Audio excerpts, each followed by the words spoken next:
மின்னால் நடந்த சண்டையெல்லாம் பார்த்து முடிச்சதுக்கு அப்புறமா விஜய் சேதுபதி உள்ள போய் அவங்க என்ன பண்றாங்க அப்படின்னு பார்க்கலாம் அப்படின்னு சொல்லும்போது நம்ம என்ன நினைச்சிருப்போம் அப்படின்னா, எப்பவுமே அரோராக்கு சப்போர்ட் பண்ணி பேசுவாரு.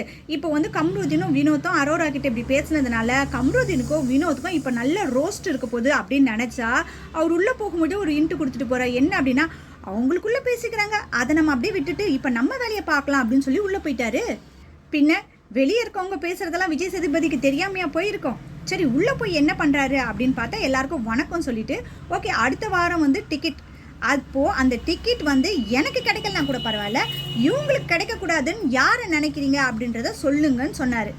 சபரி சாண்ட்ராக்கு கிடைக்கக்கூடாது அப்படின்னு ஒரு ரீசனை சொன்னார். என்ன அப்படின்னு பார்த்தீங்கன்னா, நாங்கள் முதல்ல இருந்தே இருக்கோம், ஒரு ஒயில்ட் கார்டு என்ட்ரியில் உள்ளே வந்துட்டு அதுக்கப்புறமா இவங்களால நாங்கள் எவ்வளோ கஷ்டங்கள் பட்டோம், அவ்வளோ கஷ்டங்கள் பட்ட இவங்களுக்கு ஒரு டிக்கெட் கிடச்சிது அப்படின்னா அதை நான் வந்து கண்டிக்கிறேன். அதனால் எனக்கு அந்த டிக்கெட் கிடைக்கலாம் கூட சாண்ட்ராக்கு அந்த டிக்கெட் கிடைக்கக்கூடாது அப்படின்னு சொல்லிட்டு ஒரு ரீசன் சொன்னார். விக்ரம் பார்த்தீங்கன்னா திவ்யாக்கு அந்த டிக்கெட் கிடைக்கக்கூடாது அப்படின்னு சொல்லும்பொழுது கம்ருதீன் பார்வதிக்கு அந்த டிக்கெட் கிடைக்கக்கூடாது அப்படின்னு சொன்னோன்னா பார்வதிக்கு முகமே மாறிடுச்சு.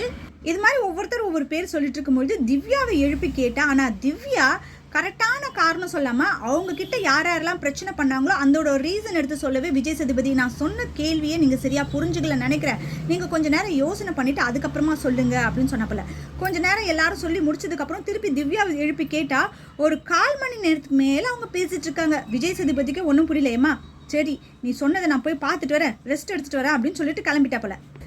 விஜய் சேதுபதி போனதுக்கு அப்புறமாவும் திவ்யா வந்து பார்த்தீங்கன்னா அந்த பிரச்சனையை விடலை. அப்போ வந்து விக்ரம் என்ன சொன்ன போலன்னா, எங்க நான் சொல்கிறது கொஞ்சம் கேட்குறீங்களா அப்படின்னா, நீங்கள் சொல்கிறது நான் என்னது கேட்குறது அப்படின்னு உடனே விக்ரம், இப்படி தான் நீங்கள் சொல்வீங்கன்னு தெரியும், ரொம்ப தேங்க்ஸ் அப்படின்னு சொல்லி போயிட்டாரு. திவ்யாவை பொறுத்த வரைக்கும் நம்ம எல்லாருமே பார்க்கும்பொழுது நல்லா தெரிஞ்சிருக்கோம், அவங்க பேசுகிறத எல்லாரும் கேட்கணும் அப்படின்னு நினைப்பாங்க. ஆனால் மற்றவங்க என்ன பேசுகிறாங்க அப்படின்றத அவங்க கேட்க மாட்டேன்றாங்க. அவங்க வீட்டிலேருந்து அவங்க அம்மா அப்பா அண்ணன் இவங்க எல்லாம் வந்து ஃபஸ்ட்டு சொன்ன காரணம் என்ன அப்படின்னா, முதல்ல எல்லாரும் பேச விட்டு அதுக்கப்புறமா உன்னோட பதிலை சொல்லுங்க அப்படின்னு தான் ஃபேமிலியிலேருந்து வந்து சொல்லிட்டு போனாங்க. ஆனால் அதை வந்து அவங்க காதில் வாங்குற மாதிரியே இல்லை அப்படின்னு தான் நான் நினைக்கிறேன்.